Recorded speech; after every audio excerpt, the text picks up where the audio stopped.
उत्सर्जन किसे कहेंगे? सेम यही है कि जो अपशिष्ट पदार्थ है उनको शरीर से बाहर त्यागना ही क्या है? उत्सर्जन कहलाता है। नमस्कार, आप सभी का रेणुमा स्टडी पॉइंट के ऑनलाइन यूट्यूब क्लास में स्वागत है। आज हम कक्षा 10 आरबीएसई बोर्ड की अध्याय 2 में मानव तंत्र का भी एक महत्वपूर्ण टॉपिक है, मानव उत्सर्जन तंत्र के बारे में अध्ययन करेंगे।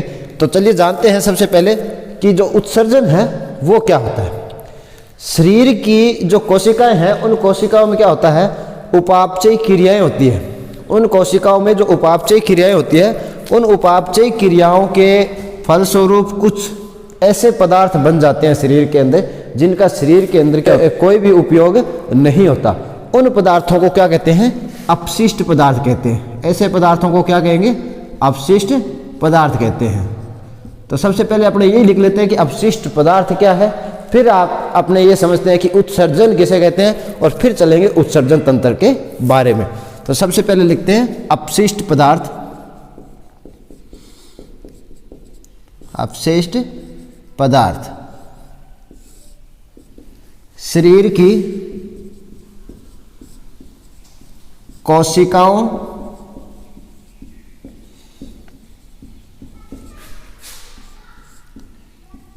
के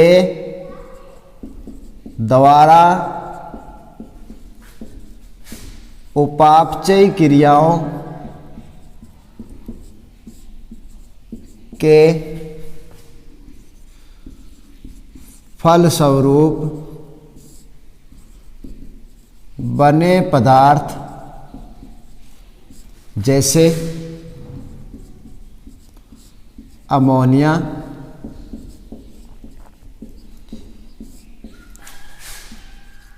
urea,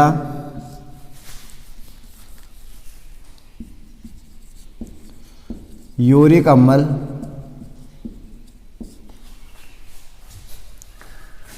carbon dioxide, carbon dioxide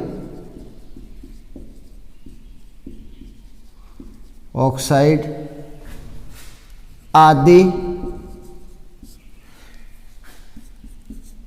ऐसे पदार्थ होते हैं जिनका शरीर में कोई उपयोग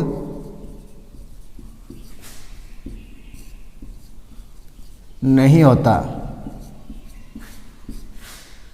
शरीर में कोई उपयोग नहीं होता है। ऐसे पदार्थ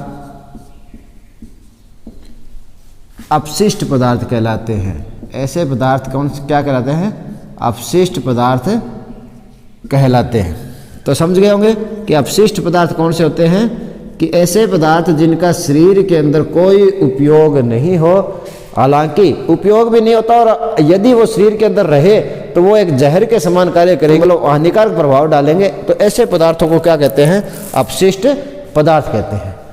अपशिष्ट पदार्थ कौन कौन से? जैसे उदाहरण दे दिया, अमोनिया, यूरिया, यूरिक अम्ल हो गए। ये तीनों नाइट्रोजनी अपशिष्ट पदार्थ है। और CO2 जैसे अपने शोषण के अंदर पड़ा था, ये भी क्या है? अपशिष्ट पदार्थ है जिसकी आवश्यकता नहीं होती। इसको फेफड़ों के द्वारा क्या है? बाहर निकाल दिया जाता है। तो अब देखते हैं कि उत्सर्जन किसे कहते हैं। उत्सर्जन किसे कहेंगे? सेम यही है कि जो अपशिष्ट पदार्थ है उनको शरीर से बाहर त्यागना ही क्या है? उत्सर्जन कहलाता है। शरीर की विभिन्न उपापचयी क्रियाओं के फलस्वरूप बने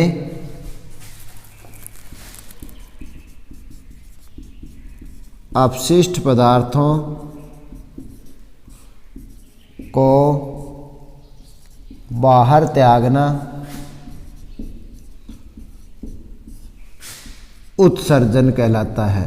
अपशिष्ट पदार्थों को बाहर त्यागना क्या कहलाएगा? उत्सर्जन कहलाता है।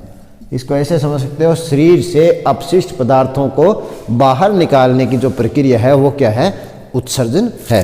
उत्सर्जन तंत्र क्या है मानव का, कि जो मानव का उत्सर्जन तंत्र है वो कुछ अंगों से, तंत्र की बात जहाँ भी आती है तो वहाँ क्या है, कुछ अंग मिलकर एक तंत्र बना लेते हैं जिसके द्वारा कोई भी प्रक्रिया संपन्न होती है। तो यहाँ पर जो ये अंग मिलकर क्या बना रहे हैं, उत्सर्जन की प्रक्रिया को पूरा करते हैं। तो इसलिए उन सभी अंगों का जो सामूहिक तंत्र है उसको क्या कह दिया, उत्सर्जन तंत्र। अब देखते हैं उत्सर्जन तंत्र किसे कहते हैं। तो शरीर से अपशिष्ट पदार्थों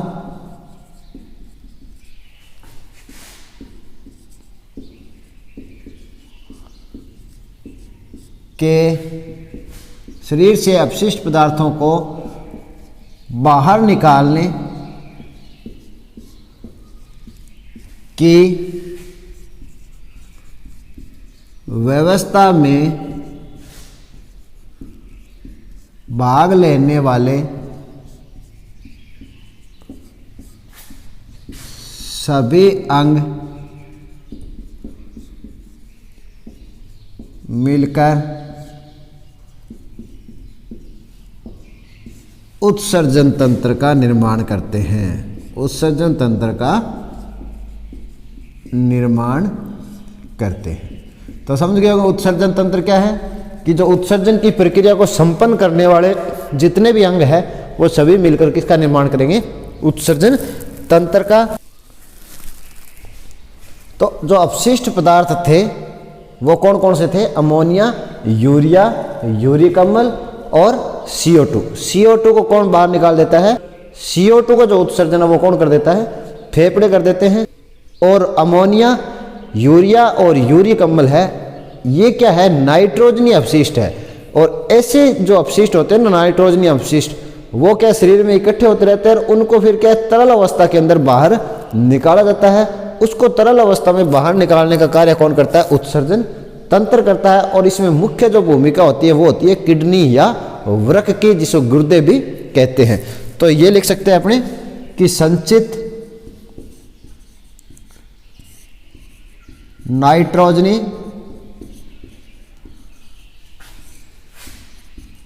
अपशिष्ट, संचित नाइट्रोजनी अपशिष्ट कौन कौन से देख लीजिए, अमोनिया,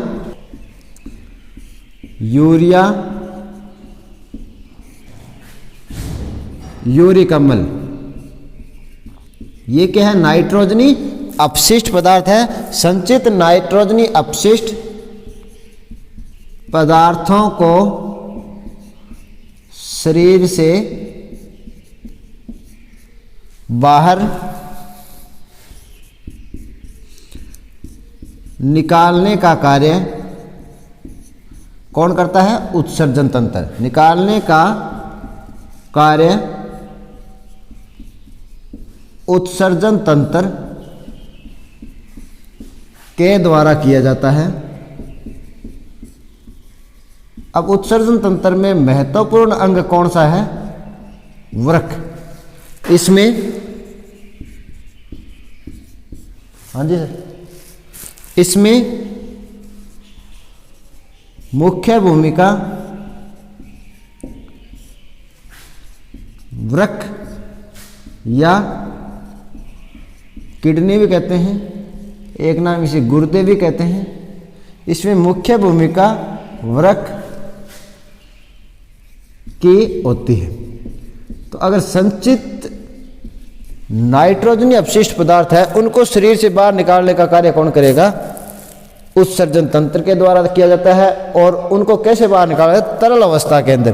कैसे बाहर निकालते हैं, तरल अवस्था के अंदर बाहर निकाला जाता है। अब पढ़ लेते हैं नाइट्रोजनी अपशिष्ट पदार्थों के बारे में। मुख्य रूप से 3 पदार्थों के बारे में पढ़ेंगे, नाइट्रोजनी अपशिष्ट पदार्थ। आपके 10वीं क्लास में 3 जो मुख्य रूप से नाइट्रोजन अपशिष्ट पदार्थ है उनके बारे में अध्ययन करना है। पहला है अमोनिया।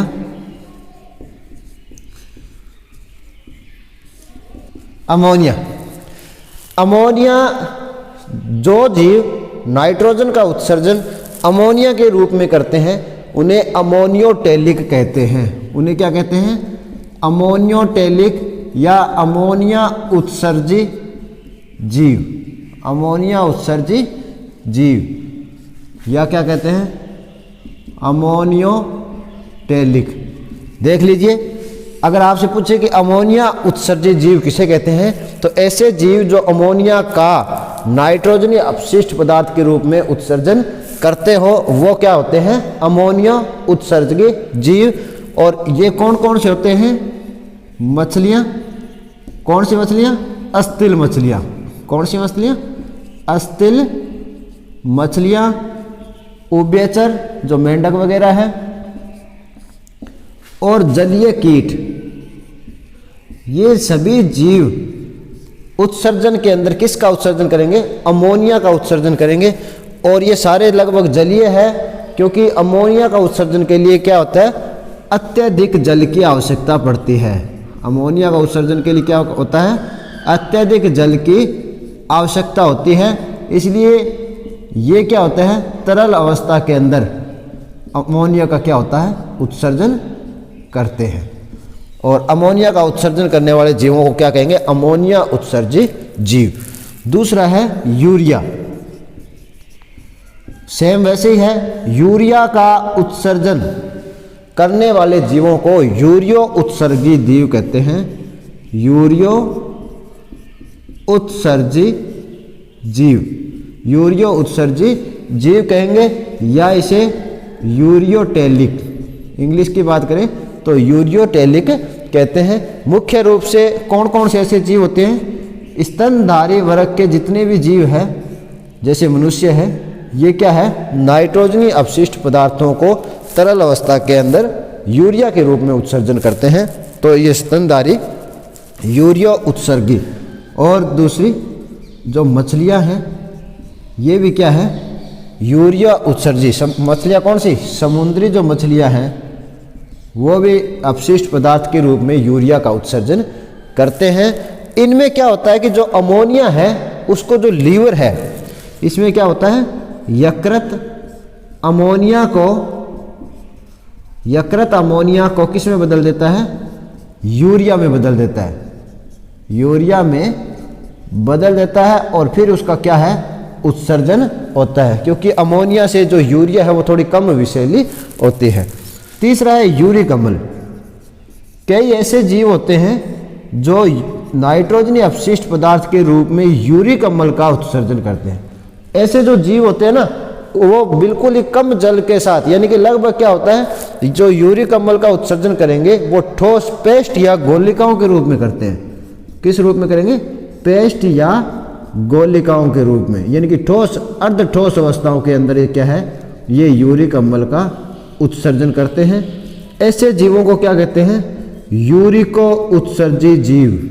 यूरिको उत्सर्जी जीव कहते हैं, या यूरिकोटेलिक भी कह देते हैं। यूरिकोटेलिक कौन कौन से होते हैं, ये पक्षी जो एवीज वर्ग में आते हैं, सरीसृप,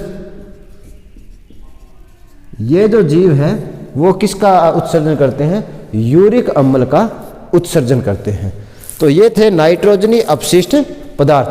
तो आज के लिए इतना ही। अगले वीडियो में अपने पढ़ेंगे कि जो मानव उत्सर्जन तंत्र है वो क्या होता है और किस तरह से काम करता है। धन्यवाद।